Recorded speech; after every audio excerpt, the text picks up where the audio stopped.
उत्तर प्रदेश के मुख्यमंत्री योगी आदित्यनाथ दिल्ली पहुंचे और प्रधानमंत्री नरेंद्र मोदी, गृह मंत्री अमित शाह और बीजेपी अध्यक्ष जेपी नड्डा से मुलाकात की। पीएम मोदी से मुलाकात के दौरान सीएम योगी के हाथ में एक फाइल दिखी।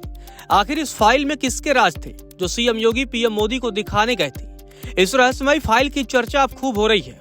आखिर इस फाइल में ऐसा क्या था जो सीएम योगी ने पीएम मोदी को दिखाए हैं? कयास लगाए जा रहे हैं कि सीएम योगी ने कई मुद्दों पर प्रधानमंत्री नरेंद्र मोदी से सीधे बात की है और प्रदेश की व्यवस्था से सियासत तक कई मुद्दों से अवगत कराया है।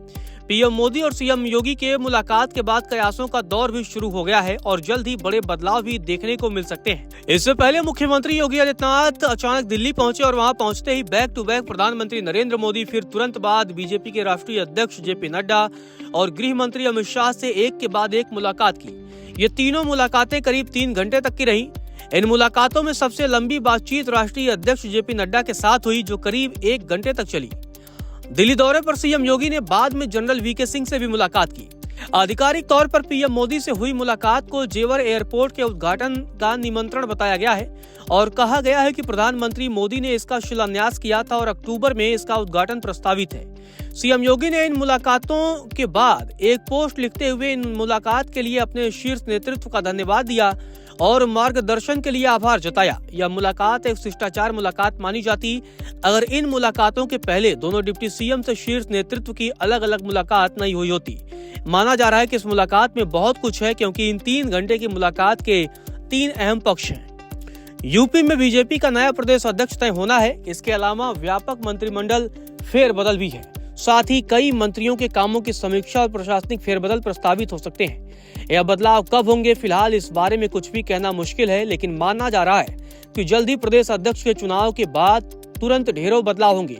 सहयोगियों की लगातार बढ़ती नाराजगी, खासकर अनुप्रिया पटेल की योगी सरकार से नाराजगी और बेरुखी साफ है। ऐसे में सहयोगी दलों की भूमिका क्या हो सकती है और कैसे उनकी नाराजगी को दूर करते हुए 2027 तक कदम ताल करना है, इस पर भी चर्चा हुई है।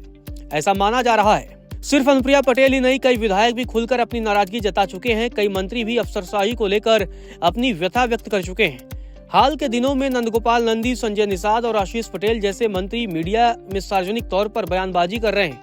नए प्रदेश अध्यक्ष के साथ ही नया संगठन बनना है, जो कि 2027 में बीजेपी को चुनाव में लेकर जाएगा। साल 2024 में लोकसभा चुनाव में बीजेपी का बड़ा vote bank, OBC vote bank, Dalit vote bank party से खिसक चुका है। दूसरी तरफ अखिलेश यादव लगातार अपनी पीडीए को मजबूत करते जा रहे हैं। ऐसे में बीजेपी के सामने सांगठनिक प्रशासनिक चुनौतियां मुंह बाए खड़ी हैं। नाराज नेताओं का एक बड़ा समूह दिल्ली में शीर्ष नेताओं को ओबीसी की नाराजगी को लेकर अपना फीडबैक देता रहता है।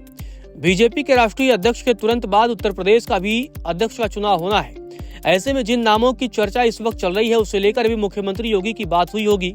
जेपी नड्डा से लंबी मुलाकात में सिर्फ प्रदेश अध्यक्ष नहीं, बल्कि कई नए चेहरों को मंत्रिमंडल में जगह दिए जाने पर भी चर्चा हुई होगी। माना जा रहा है कि जिनके कामकाज से पार्टी खुश नहीं है या फिर जिन पर आरोप है, ऐसे कई लोगों को कैबिनेट से बाहर का रास्ता भी दिखाया जा सकता है।